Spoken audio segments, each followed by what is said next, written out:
Well, Gaffer, sometimes you come to these places and the term workout's used, but that really was a good one, wasn't it? Fantastic workout. We knew we'd get it here. You know, they've got a good manager, good football club, good crux of players, wholehearted, honest players, younger squad. We came here last year with Stephen, he's funny enough, and lost 2-1 full strength.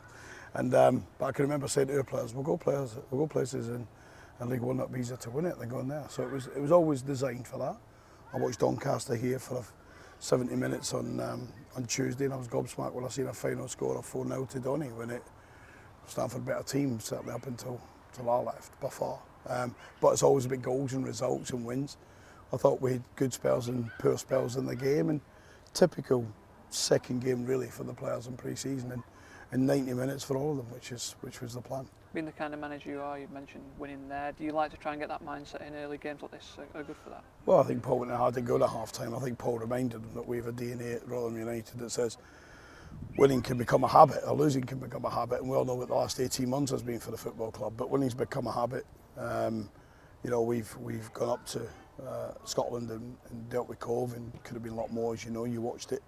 And today, I think, probably at half-time, instead of turning where we were, we could have turned 5-1 up. I think Jordan perhaps could have 2 or 3, and maybe a couple of sloppy headers in their box as well. And so from that point of view, it was good. When we passed the ball and we moved it around, then the class and the players told.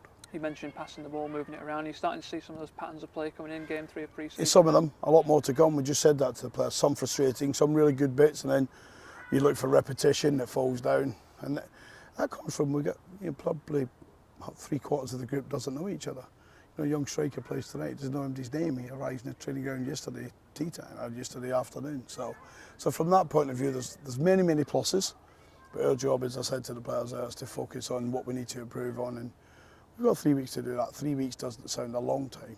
Pre-season is a 5-week journey. So 3 weeks is a long time. We've still got to get ready. We mentioned the tactical side of things building up, but fitness is a lot of 90 minutes in there as well. Yeah, that was the plan. The plan was to give as many of those boys as 90 minutes as they could get through.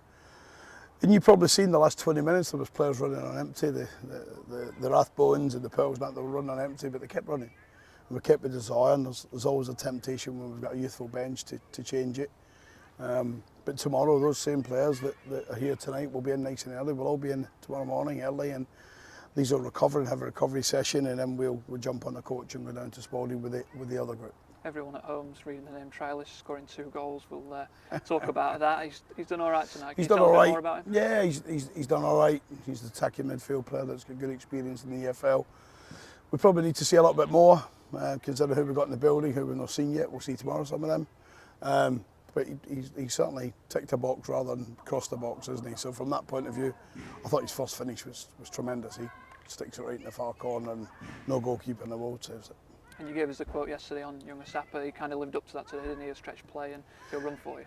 You only need to look at the second goal that Jordan gets when he doesn't give up and he gets to the line. I thought he was sloppy in possession tonight. I thought he gave it away. Kid just took 1 or 2 of the experienced players before the game. He was nervous. But that's what happens when you sign a 19-year-old boy who comes with a reputation, doesn't know his strike partner, doesn't know Jordan. Probably read about him last night lying in bed, but doesn't know him. He'll be a really good player for us. And in terms of you split the squad over today and tomorrow, obviously a mission is Johnson Clark-Harris. Give us a bit of an update on him. Yeah, John has trained today, but he won't be involved tomorrow. But I've just been speaking at half-time, to the owner of Spalding, so he was here watching us, Andrew. But he said it's John there because everyone loves Johnson Clark-Harris in this part of the world. But no, John will be next week. And to reassure people, I've seen him. He's already chomping at the bit. He keeps asking the physios when he can train. Well, he was annoying me today. I had to tell him to go away. And he's a big lad. I don't want to tell him it too many times.